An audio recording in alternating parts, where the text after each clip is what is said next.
Change, enthalpy change,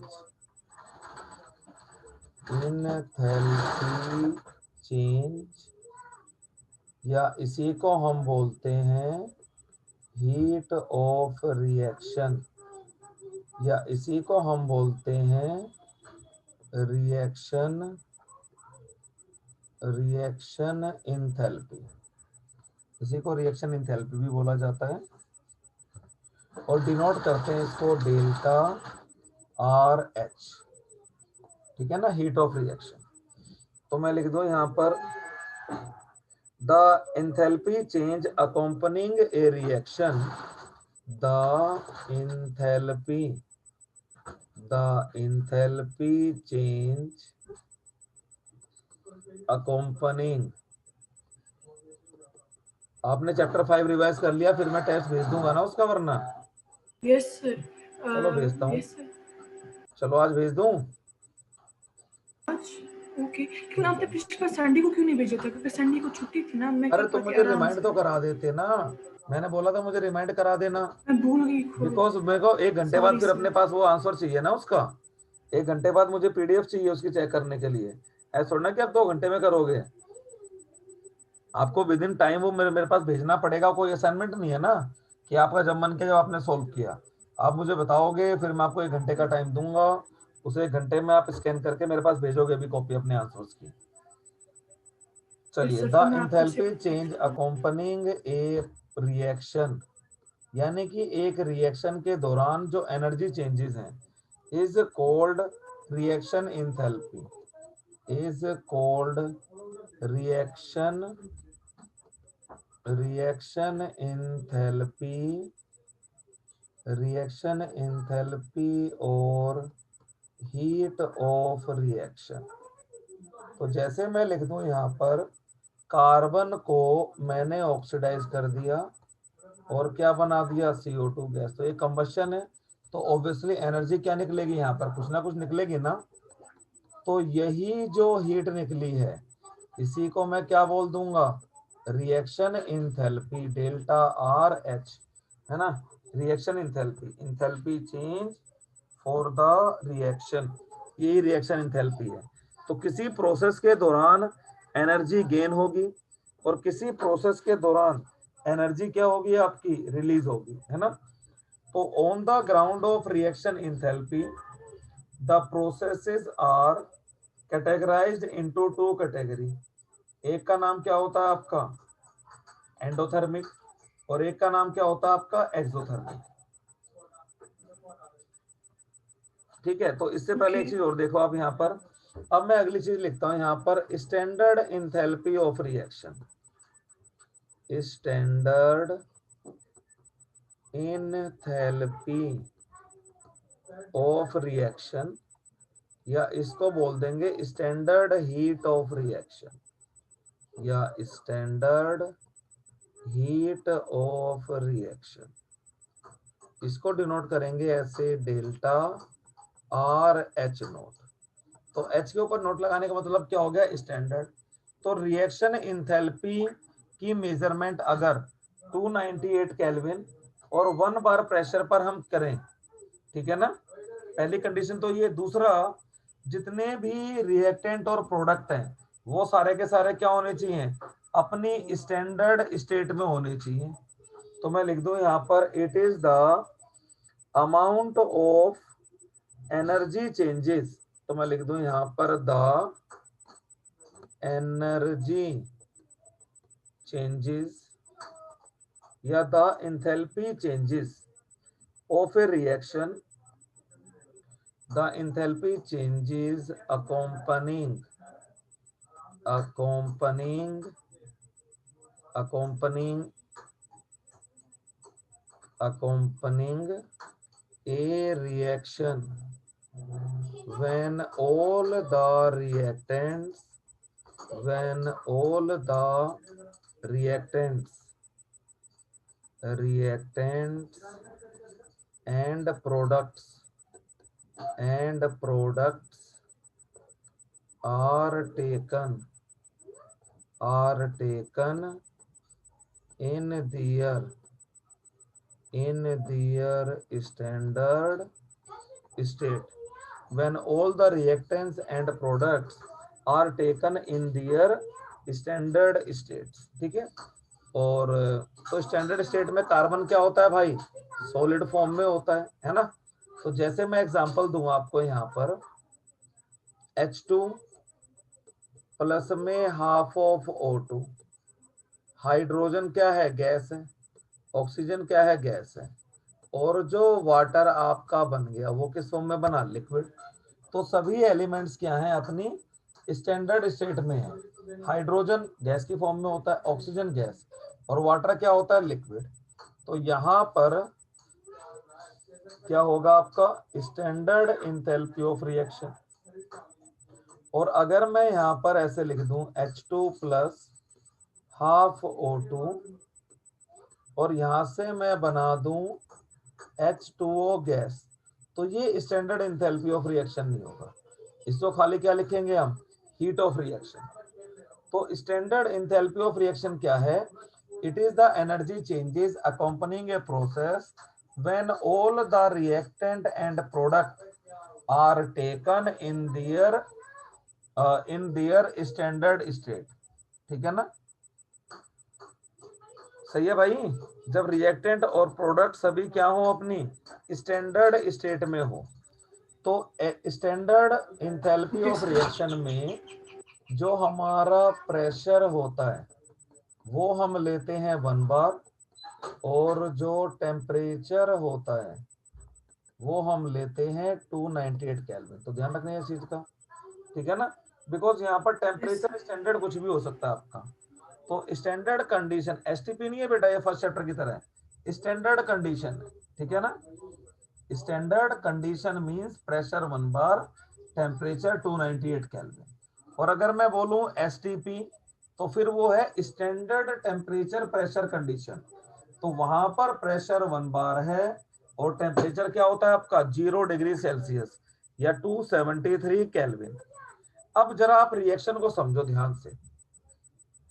मैं लिखता हूं यहां पर रिएक्शन को, हाइड्रोजन प्लस ऑक्सीजन, और ये बना के दे देता है मुझे 2H2O। तो जरा आप इस चीज को समझना, इस रिएक्शन में हो क्या रहा है। तो असल में यहाँ पर हो रहा था, हाइड्रोजन हाइड्रोजन के बीच में एक बॉन्ड था, और प्लस ऑक्सीजन ऑक्सीजन के बीच में क्या है, डबल बॉन्ड है। और यहां से मैं इसको बनाऊं तो ये ऐसे ही बना हुआ है। तो इस रिएक्शन में आप ध्यान से देखो जरा, यस सर मुझे। हाइड्रोजन और हाइड्रोजन, हाइड्रोजन और हाइड्रोजन का बॉन्ड टूट गया, ऑक्सीजन और ऑक्सीजन का बॉन्ड टूटा, और तब कहीं जाकर सिंगल बॉन्ड बना ऑक्सीजन और हाइड्रोजन के बीच में।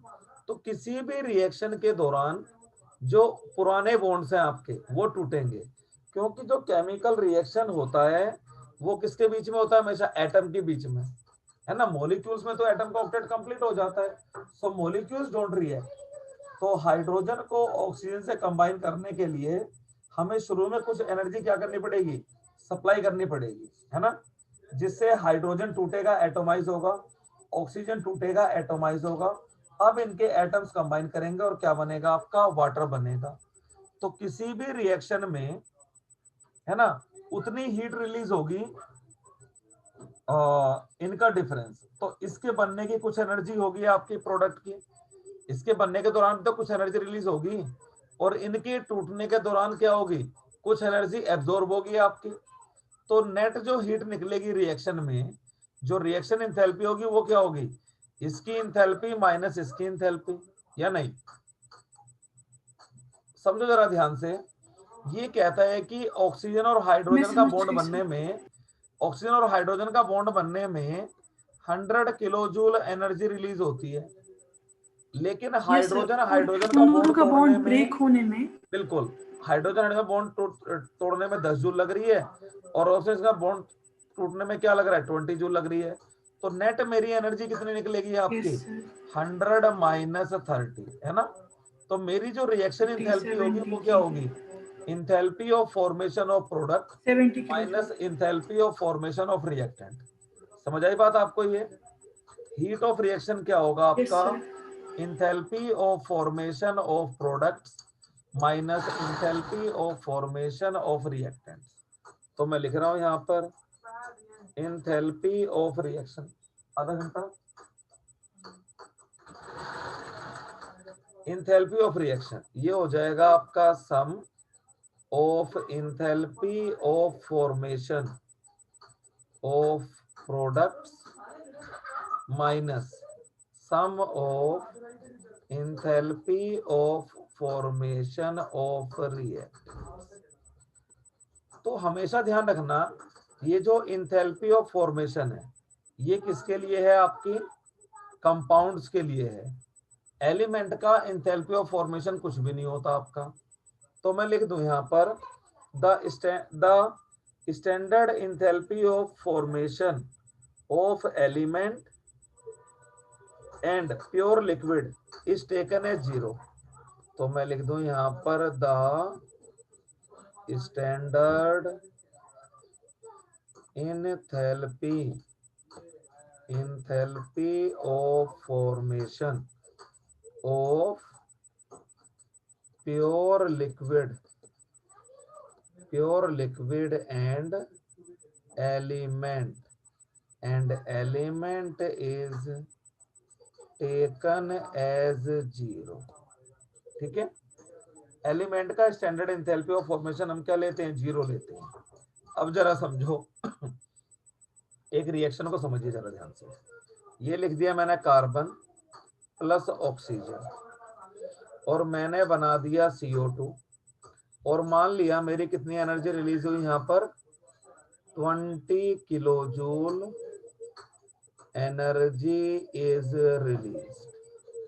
ठीक है, तो हमने बताया था जब बाय द सिस्टम होता है, सिस्टम कुछ भी करेगा तो हमें क्या लेना है, उसको नेगेटिव लेके चलना है ना। सिस्टम कुछ भी करेगा वो नेगेटिव होगा आपका, और हम जो करेंगे सिस्टम पे वो पॉजिटिव होगा आपका। तो इस रिएक्शन में दो चीजें हो रही हैं, एक तो कार्बन का कंबस्शन हो रहा है ना, कार्बन का कंबस्शन हो रहा है, और दूसरा क्या हो रहा है, CO2 का फॉर्मेशन हो रहा है। तो मैं लिख दूं यहाँ पर स्टैंडर्ड इंथैल्पी ऑफ रिएक्शन को मैं क्या बोल सकता हूँ, standard enthalpy of combustion of carbon, है ना, या standard enthalpy of formation of CO2। नहीं, देखो इस रिएक्शन को चाहे मैं कंबस्शन ऑफ कार्बन लिख दूं या फॉर्मेशन ऑफ CO2 लिख दूं, ठीक है ना। और ये क्या हो जाएगा आपका -20 किलो जूल पर मोल, है ना, क्योंकि एनर्जी क्या हुई है, रिलीज हुई है ना। तो इन प्रोसेस को हम क्या बोलते हैं, एक्सोथर्मिक। नहीं, जिन रिएक्शंस में हीट रिलीज होगी उसको हम क्या बोलेंगे, एक्सोथर्मिक रिएक्शन। ठीक है ना, चलिए तो ये हो गया, it is a exothermic reaction. तो एक्सोथर्मिक रिएक्शंस में क्या होता है, आपका हीट रिलीज होती है ना। यहाँ पर मैं लिख दूं हीट इज रिलीज, तो डेल्टा H क्या हो जाता है इनके लिए, नेगेटिव हो जाता है। For them delta H is taken as negative. ठीक है ना। तो इसमें आपकी हीट क्या होगी, आपकी वो रिलीज हो जाएगी, आपकी हीट इज रिलीज। चलिए अब इसके बाद जरा देखते हैं एंडोथर्मिक प्रोसेस को। एंडोथर्मिक प्रोसेस क्या हो गई आपकी, जरा देखना, ध्यान से देखना। यहाँ पर Cl2 क्लोरीन का मॉलिक्यूल है गैसियस फॉर्म में, और इसको मैंने गर्म कर दिया, इसको मैंने हीट कर दिया, तो क्लोरीन क्लोरीन का बॉन्ड टूट गया और ट्वाइस ऑफ Cl हो गया आपका ये। तो यहाँ पर दो चीजें हो गई, एक तो इसे डिकम्पोजिशन लिख दो या क्या लिख दो, एटोमाइजेशन, है ना।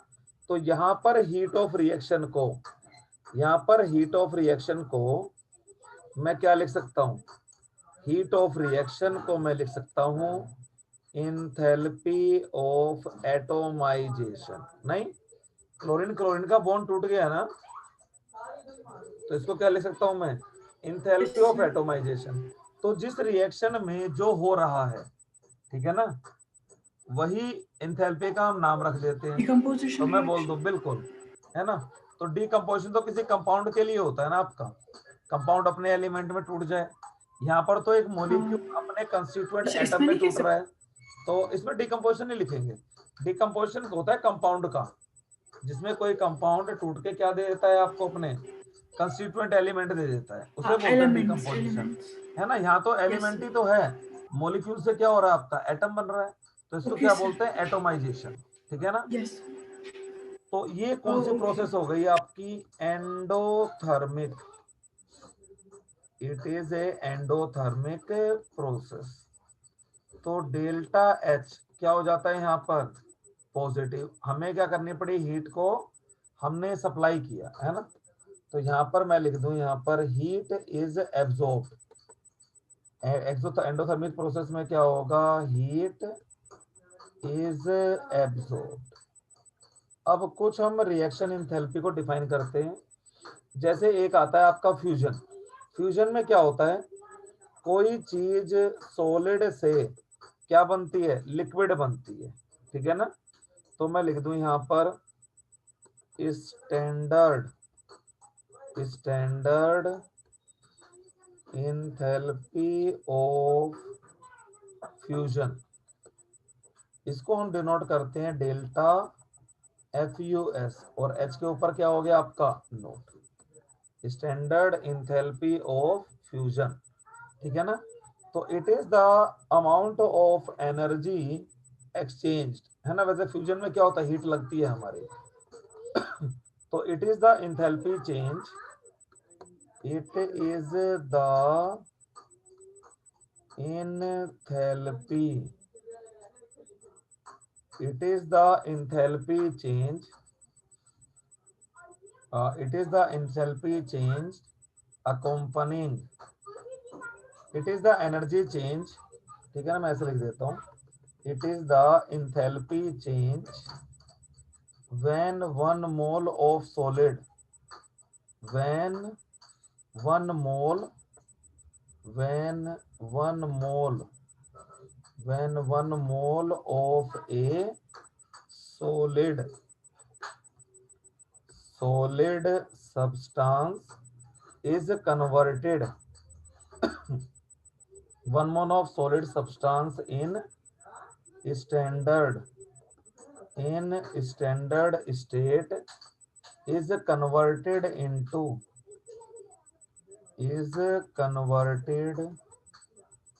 is converted into 1 mole of liquid, 1 mole of liquid at its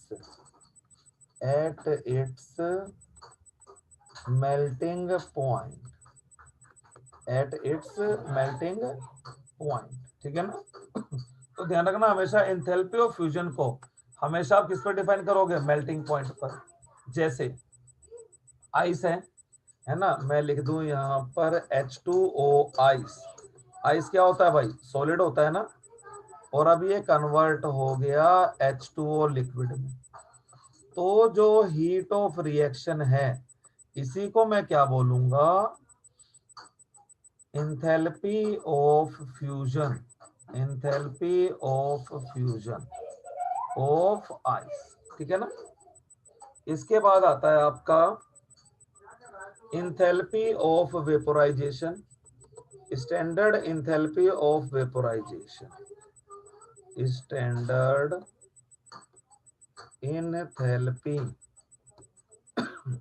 enthalpy of vaporisation, standard enthalpy of vaporisation, denote इसको ऐसे करते हैं डेल्टा वेप नोट, ठीक है ना। तो देखो वेपर जो हमारे बनेंगे किससे बनेंगे, बॉइलिंग पॉइंट पर। वाटर के अगर मुझे वेपर बनाने हैं तो 100 डिग्री सेल्सियस पर सारा का सारा वाटर क्या हो जाएगा, मेरा वेपर बनना शुरू हो जाएगा। तो स्टैंडर्ड एंथैल्पी ऑफ वेपोराइजेशन को हमें डिफाइन करना है एट बॉइलिंग पॉइंट पर। तो डेफिनेशन में लिख दूं यहाँ पर, it is the amount It is the amount of heat required to convert 1 mole of a liquid 1 mole of a liquid into gas 1 mole of a liquid into gas ना लिख के वेपर लिखो इसको, है ना, into vapor at its boiling point at its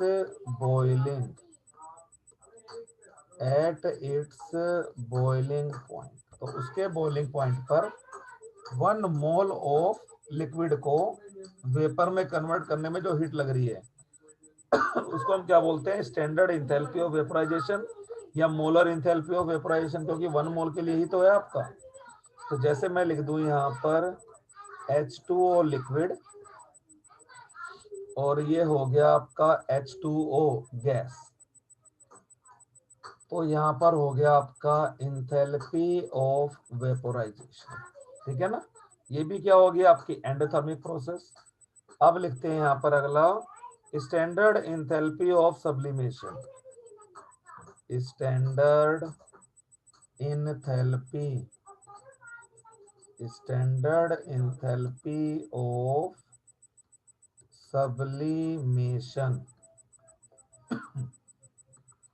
standard sir ये enthalpy of her एक reaction sublimation का अलग से, बस एक दो डिफाइन करा रहा था, वैसे ही मैं ज्यादा थोड़ा डिफाइन कराऊंगा। तो सब्लिमेशन में क्या होता है आपका, कोई भी सॉलिड डायरेक्टली किसमें कन्वर्ट होता है, गैस में, है ना।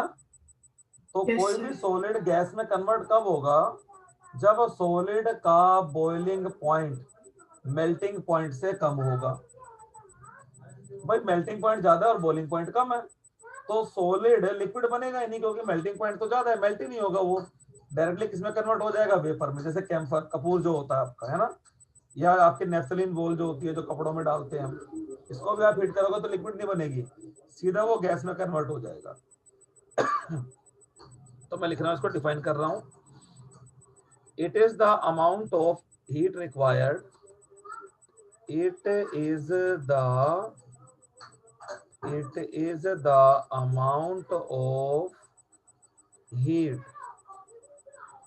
is the amount of heat required when one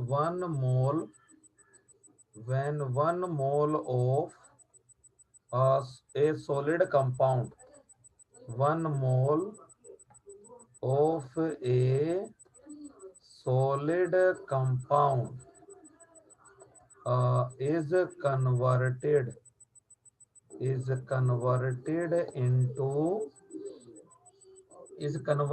directly into its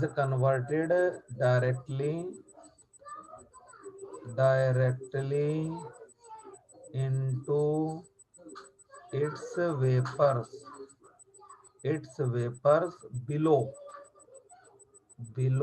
its melting point। जैसे मैं लिखूं यहाँ पर आयोडीन सॉलिड और इसको मैंने हीट कर दिया और ये क्या बन जाएगा, iodine gas.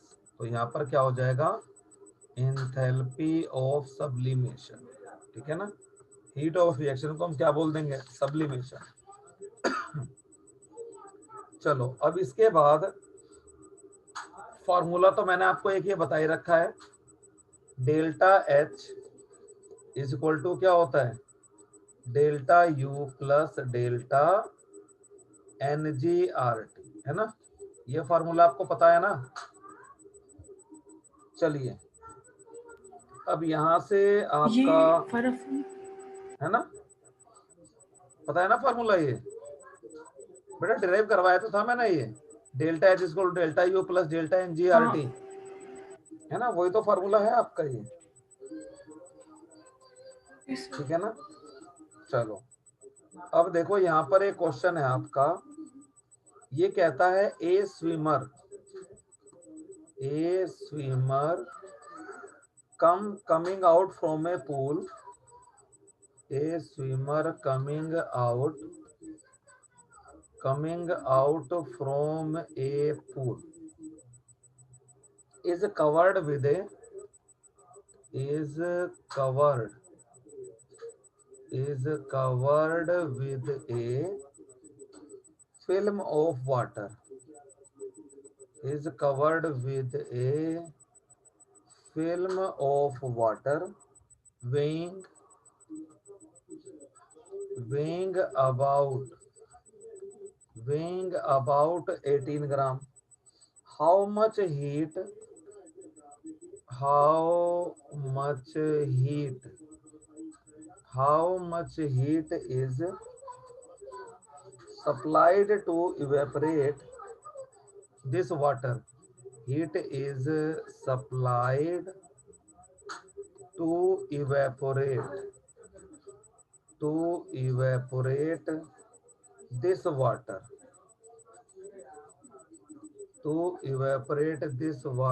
at 298 Kelvin. Calculate the internal energy of vaporization.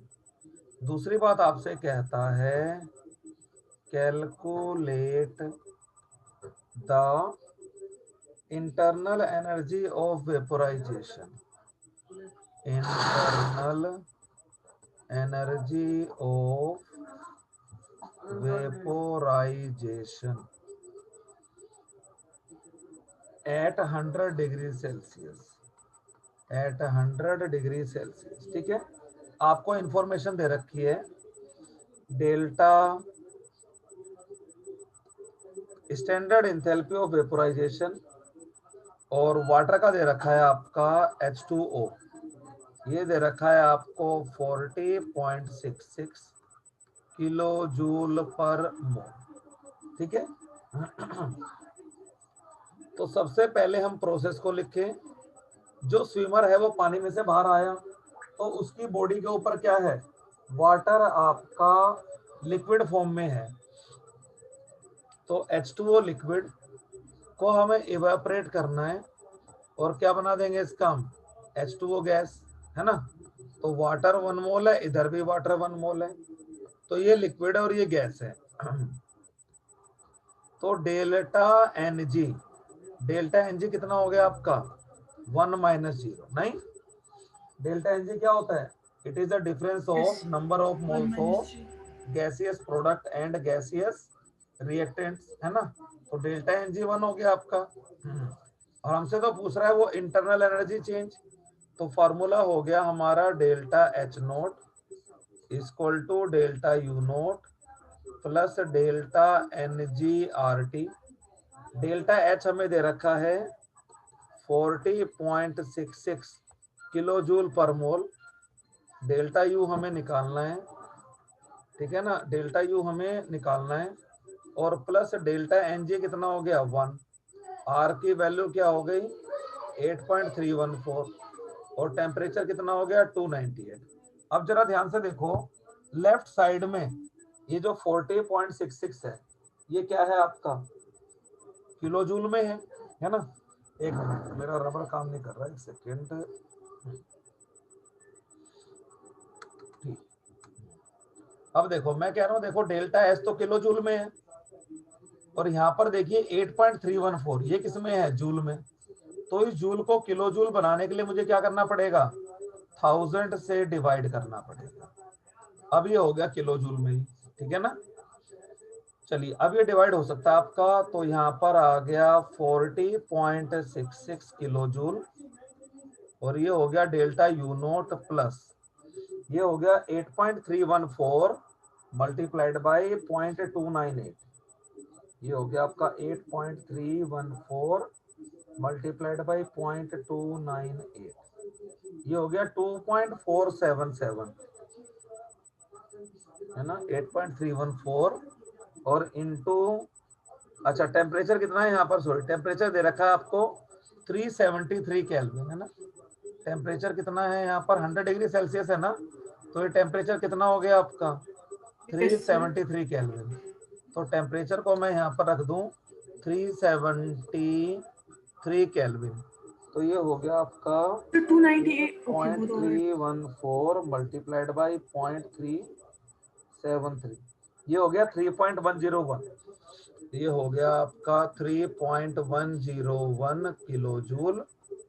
तो डेल्टा यू नोट हो गया आपका 40.66 minus 3.101,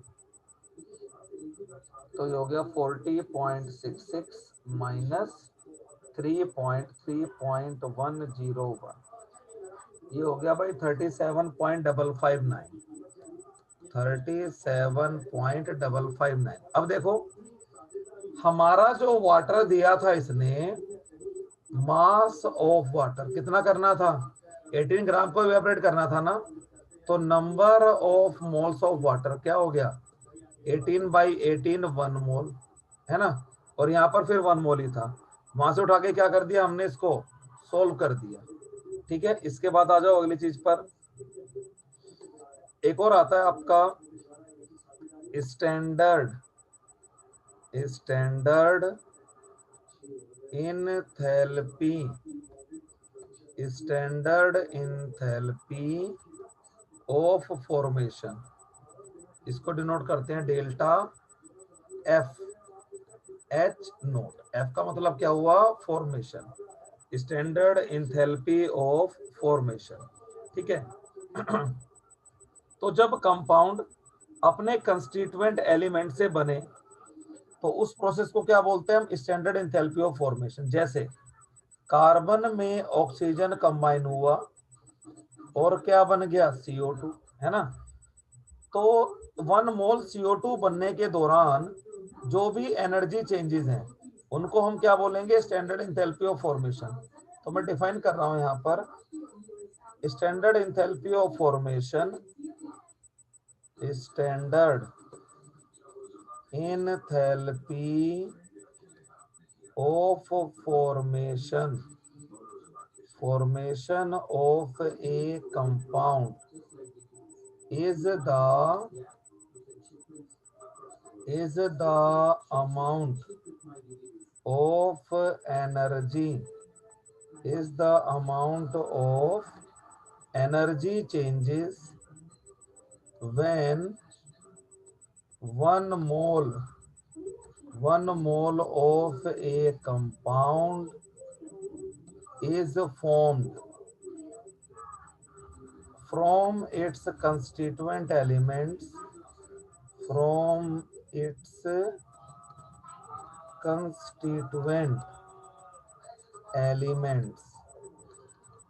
taken in their standard state. ठीक है ना, जब 1 मोल कंपाउंड बन जाए अपने कंस्टिट्यूएंट एलिमेंट से इन स्टैंडर्ड स्टेट। ठीक है तो एक चीज को और समझिए, यहाँ पर जो हीट ऑफ रिएक्शन होता है, मैं लिख दूं यहाँ पर हीट ऑफ रिएक्शन, या इसी को हम बोलते थे रिएक्शन इंथैल्पी,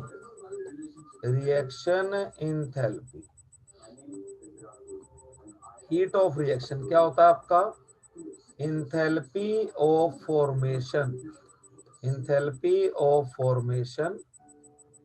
यहाँ पर enthalpy of formation of products minus enthalpy of formation of reactants. तो ये तो ध्यान रखना भाई, ये तो है इंथैल्पी की फॉर्म में। अब मैंने पीछे आपको एक एग्जांपल दिया था। अच्छा एक बात बताओ, जब रिएक्शन होती है और रिएक्टेंट से आपके प्रोडक्ट बनते हैं, तो रिएक्टेंट में जो बॉन्ड पहले से हैं वो टूटते हैं, है ना, और प्रोडक्ट में जो बॉन्ड है वो बनते हैं।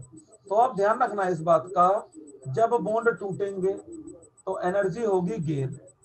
बॉन्ड को तोड़ने के लिए हमें क्या करना पड़ेगा, एनर्जी को सप्लाई करना पड़ेगा, और बॉन्ड को बनाने के लिए हमें क्या करना पड़ेगा, एनर्जी रिलीज होगी। ठीक है ना, during formation of bond energy is released.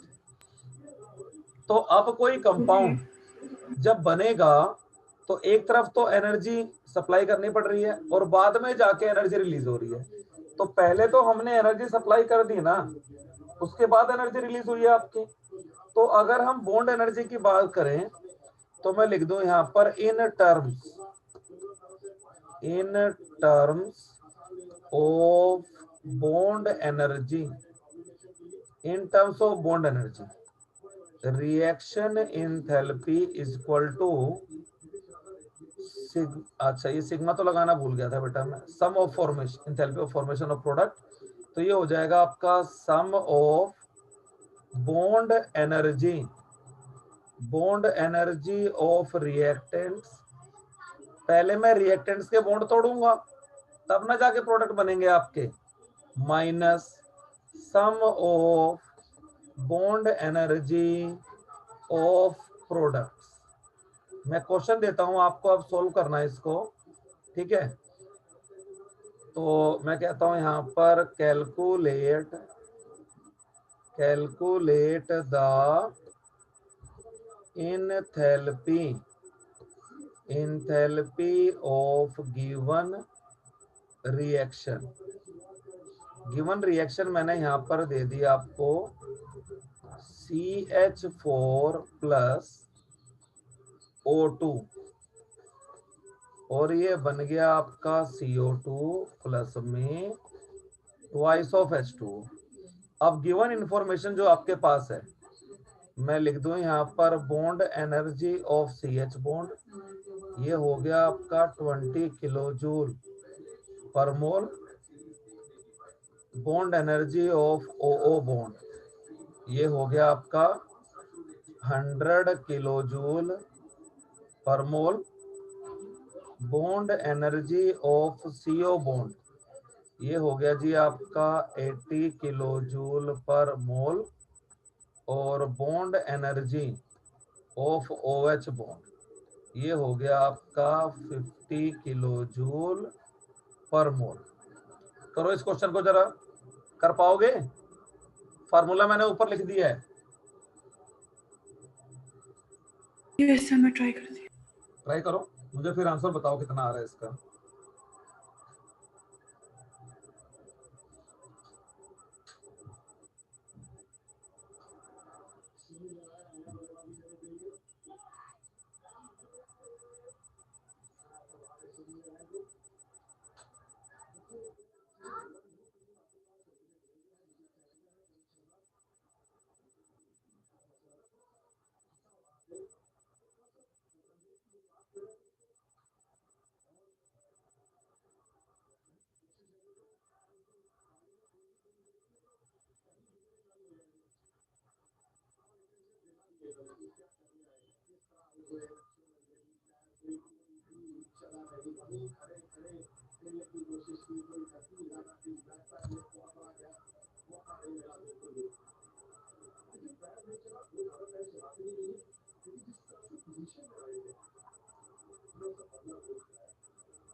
280 minus 360 280 minus 360 नहीं, चलो समझाता हूँ मैं, ठीक है। 360 minus 280 so 360 माइनस 280 कितना आ रहा है ये, एक सेकेंड, 360 माइनस 280 नहीं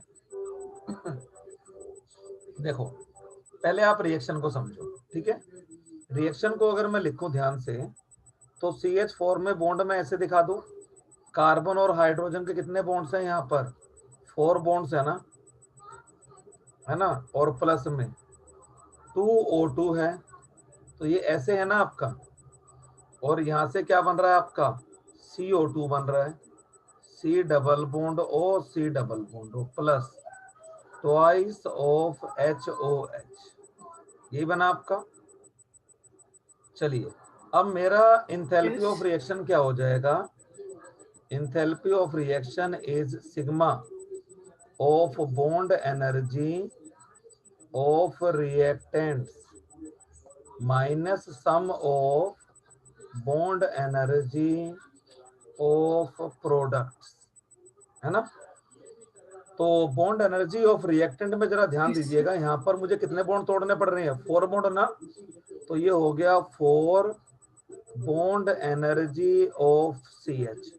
समझ आया आपको? रिएक्टेंट में मुझे 4 CH बॉन्ड तोड़ने पड़ रहे हैं, और कितने OO बॉन्ड तोड़ने पड़ रहे हैं? प्लस में twice of bond energy of OO bond minus CO में देखिए कितने CO बॉन्ड बनाने पड़ रहे हैं मुझे? 2 CO बॉन्ड बनाने पड़ रहे हैं ना, तो ये क्या हो जाएगा? Twice of bond energy of CO bond plus कितने OH बॉन्ड बनाने पड़ रहे हैं मुझे? 4। भाई एक वाटर के मॉलिक्यूल में मुझे 4 2 OH बनाने पड़ेंगे ना, 2 में 4 बनाने पड़ेंगे, तो ये हो गया 4 bond energy of OH bond, ठीक है ना। तो 4 bond energy 4 cross bond energy of CH कितना था आपका? 20 किलो जूल, तो 20 plus twice of bond energy of OO कितना था? 100 minus twice of bond energy of CO कितना था? 80, ये हो गया आपका 80 plus 4 of bond energy of OH कितना था? 50। चलिए, ये हो गया 80 प्लस, मतलब मैंने जो पहले बोला था वो सही था, ये अच्छा 280 सही था माइनस क्या? मैंने 360 वर्बली था, कैलकुलेट कर 360 दिया क्या माइनस इसको? 280 एक मिनट, अच्छा, और ये हो गया आपका 160 और प्लस 200। अरे मैं 120 सोच रहा था इसके अंदर। चलो फिर तो ठीक ही है, ये मैंने वर्बली कैलकुलेट कर लिया क्या ऐसे ही? हाँ ठीक है, चलो बेटा मेरे से गलती हो गई। ये हो गया 280 और माइनस 360, है ना, या वैसे किया तो काट दिया, ये 80 और कितना बच गया आपका? 80 बच गया ना। अच्छा, मैं ये काट के ना 160 माइनस 80 सोच रहा था मैं। अच्छा, ये गड़बड़ हो गई। चलो, ये हो गया आपका 80 प्लस 200 माइनस 160 माइनस 200, ये वन आपका, और ये कितना आ गया? Minus 80 kilo joule. तो माइनस 80 इतनी एनर्जी क्या होगी आपकी? रिलीज हो जाएगी सिस्टम से, है ना। तो ये हो गया आपका इंथैल्पी मतलब of 80 reaction. Kilo joule absorb. बिल्कुल, ठीक है ना। Yes sir. चलो एक क्वेश्चन और लिखो यहाँ पर, मैं लिखता हूँ यहाँ पर। चलो ये वाला क्वेश्चन आप अब करो, इसके बाद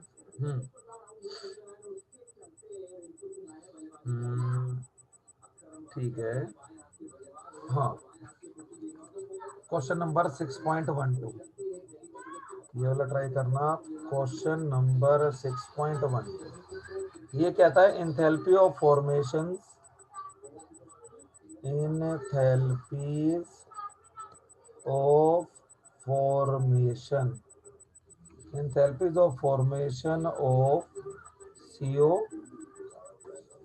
CO2, N2O and N2O4 and N2O4 are minus 1110 minus 393 plus का 81 और प्लस का 9.7 किलो जूल पर मोल रिस्पेक्टिवली। यानी कि इन चारों कंपाउंड को आपको एंथैल्पी ऑफ फॉर्मेशन दे रखा है। Find the heat of reaction, या कहता है आपका find the enthalpy of reaction, find the enthalpy, find the enthalpy of following reaction, तो ये आता है आपका N2O4 plus thrice of CO, सबके सब गैसियस हैं, और ये बन गया आपका N2O गैसियस और प्लस में 3CO2 गैसेस। करोगे इसको ट्राई? फॉर्मूला वही है आपका, इंथैल्पी ऑफ रिएक्शन क्या हो ओके जाएगा सर। आपका, enthalpy of formation of product minus enthalpy of formation of reactant. क्या मैं उस पे जा सकती? हाँ बोलो, कुछ कह रहे थे क्या तुम?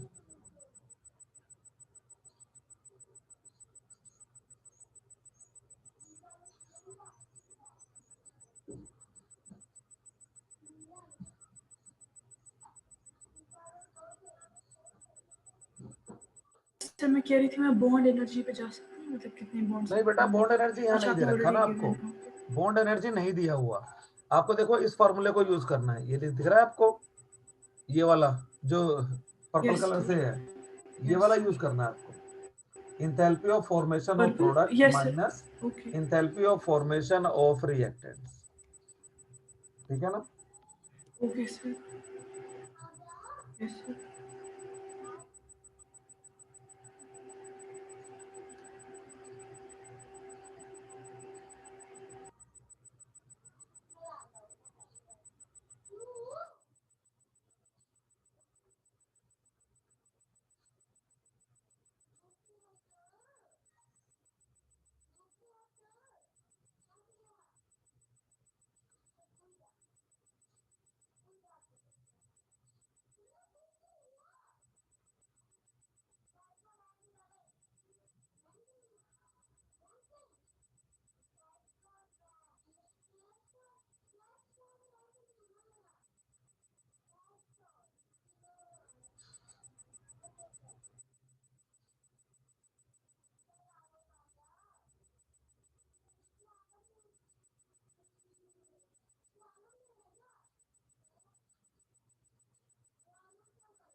हेलो हाँ बोलो, कितना आंसर आया? हेलो हाँ बोलो, कितना आंसर आया? Sir 1388.3 minus 1388.3। 1388.3 आया ना आपका? मैं चेक कर लेता हूँ एक बार। 6.12 माइनस माइनस का ना, 6.12 नहीं, -7778 आ रहा है। चलिए देखिए इसके अंदर क्या हो गया आपका, मैं लिख दूं रिएक्शन इंथैल्पी। रिएक्शन इंथैल्पी क्या हो जाएगा, enthalpy of formation of product minus enthalpy of formation of reactant, ठीक है? तो प्रोडक्ट में देखिए यहाँ पर enthalpy of formation of N2O plus thrice of enthalpy of formation of CO2 minus enthalpy of formation of N2O4 plus thrice of enthalpy of formation of CO। तो values रख दूं मैं यहाँ पर enthalpy of formation of N2O है आपका तीसरे number पर, है ना। N2O तीसरे नंबर पर है, तो इसका कितना है 81। तो ये मैंने यहाँ पर लिख दिया 81 प्लस का plus thrice of enthalpy of formation of CO2। तो CO2 सेकंड नंबर पर है, तो CO2 का क्या हो गया -393 माइनस इंथैल्पी ऑफ फॉर्मेशन, बड़ी ब्रैकेट लगा देता हूँ यहाँ पर, ठीक है ना। Enthalpy of formation of N2O4, तो N2O4 लास्ट में है, कितना दे रखा है 9.7 और plus thrice of enthalpy of formation of CO first number पर है, तो -1110। ये हो गया -1110। ये हो गया आपका 81 माइनस 3 3 जा 9, 3 9 जा 27, 3 3 जा 9 और 2 11 माइनस 9.7 माइनस 330। ब्रैकेट को मैं खोल रहा हूँ अब, तो ये हो गया 81 माइनस 1179 माइनस 9.7 प्लस 330। तो पॉजिटिव नंबर है हमारे पास 81 और 330, है ना।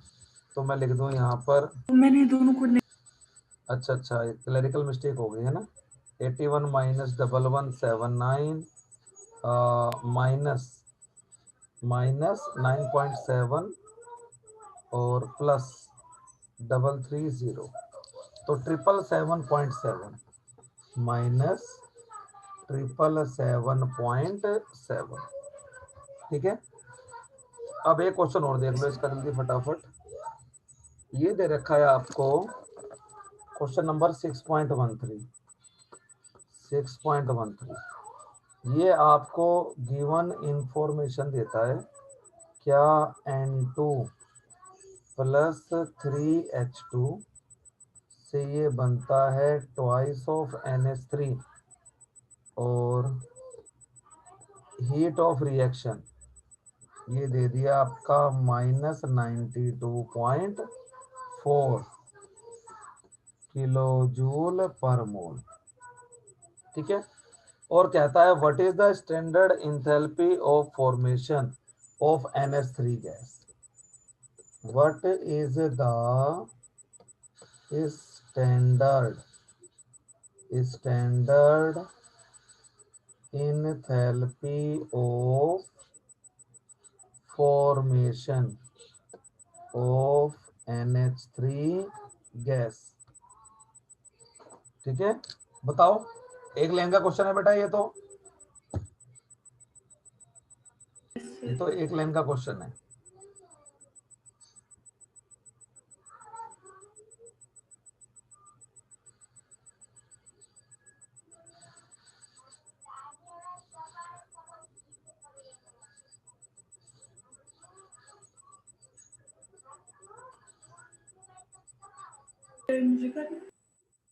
हाँ बताओ, आसान सा है बिल्कुल ये तो।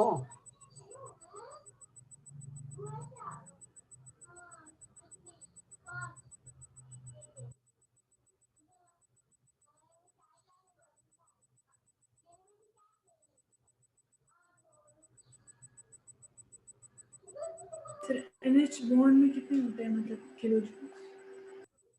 अच्छा, आप एक बार जरा रिएक्शन को देखो ध्यान से, क्या हो रहा है इस रिएक्शन के अंदर। आपसे क्या बोल रहा है, हीट ऑफ रिएक्शन आपको दे रखा है, रिएक्शन इंथैल्पी, और आपसे क्या बोल रहा है, enthalpy of formation of NH3 gas. तो इंथैल्पी ऑफ फॉर्मेशन हमें पर मोल बताना पड़ता है ना। तो इस रिएक्शन में 2 मोल अमोनिया बन रहा है ना, तो it is the enthalpy of formation for 2 mole of ammonia. जो मेरा हीट ऑफ रिएक्शन है वो किसका एंथैल्पी ऑफ फॉर्मेशन रिप्रेजेंट कर रहा है? 2 मोल ऑफ अमोनिया का ना। तो मैं लिख दूं यहां जैसे पर given the given heat of reaction represents enthalpy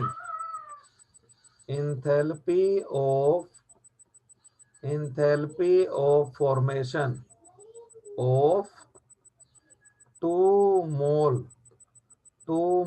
of ammonia, है ना। तो क्या हो जाएगा आपका? तो मैं लिख दूं यहां पर so the enthalpy of formation for 1 mole of ammonia क्या हो जाएगा आपका? -92.4 डिवाइडेड बाई 2, -2 4 जा 8, 2 6 जा 12, यही तो हो जाएगा भाई। मेरे को जो इंथैल्पी ऑफ फॉर्मेशन है वो 1 मोल के लिए तो 1 मोल के लिए तो बताना है, समझे? ठीक है, समझ आ गई बात आपको ये वाली, है ना। और ये तो देखना था खाली इसके अंदर। तो अब अगली क्लास में ठीक है ना, नेक्स्ट क्लास में मैं आपको बताऊंगा Hess's law of constant heat summation. अच्छा, और कोई क्वेश्चन देखो इसमें करने लायक है कि नहीं है। कंबशन दे रखा है सबका तो नहीं, ये भी नहीं, ये भी हो गया। चलो एक ये क्वेश्चन कर लेना आप, ठीक है ना। और मैं टेस्ट अभी भेजूं क्लास के बाद जस्ट? सर बोलो मेरी इसके बाद एक और क्लास है सर, शाम तक मेरी कितने क्लास बजे? है। बस अच्छा अभी अच्छा अभी मुझे अच्छा, चलो ये क्वेश्चन है enthalpy of combustion of carbon to CO2 is -393 kilo joule per mole. Carbon से CO2 बनाया तो एंथैल्पी ऑफ कंबशन इतना आया। Calculate the heat release, calculate the heat release, calculate the heat released upon formation of 35.2 gram of CO2 from carbon and dioxygen gas, बताओ इस question को, करो try 2-3 minute में। ये स्टोशियोमेट्री का क्वेश्चन है, जैसे चैप्टर 1 में करते थे ना, सेम वैसा क्वेश्चन है ये स्टोशियोमेट्री का।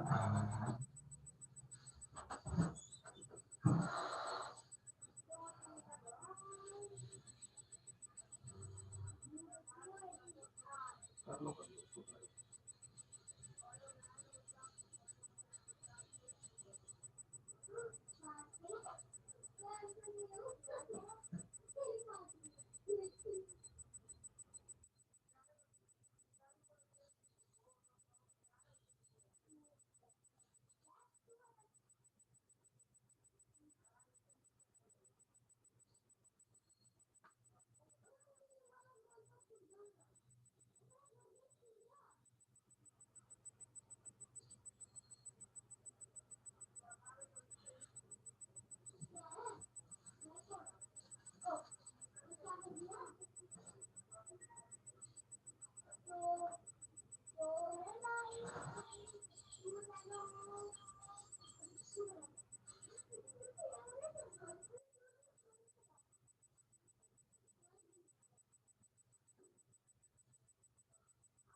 हुआ क्वेश्चन?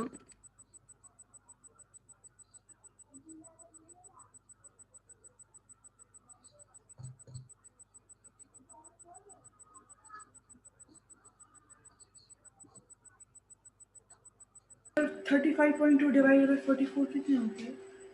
35.2 डिवाइडेड बाई 44, ये हो गया 35.2 डिवाइडेड बाई 44, 0.8।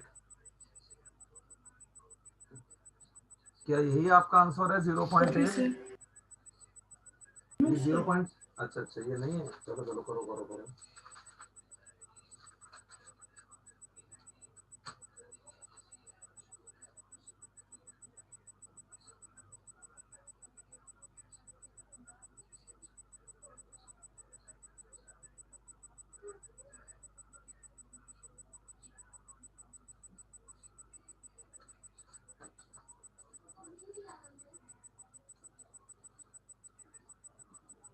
Sir 0.8 into 39।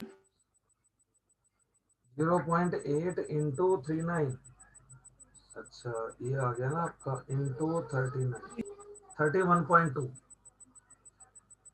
31.2, ये आंसर है क्या? 31.2। एक minute, let me check. Question number 6.11, 6.11 का 31.2, नहीं 314 किलो जूल। चलो बताता हूँ, देखो एक मिनट लगना है। देखो इस रिएक्शन के दौरान क्या हुआ आपका, 1 मोल कार्बन डाइऑक्साइड बन रहा था, और ये हमसे कहता था जब बताइए जब 35.2 ग्राम कार्बन डाइऑक्साइड बने, तो मैं लिख दिया heat release during formation of 1 mole of CO2, इतना।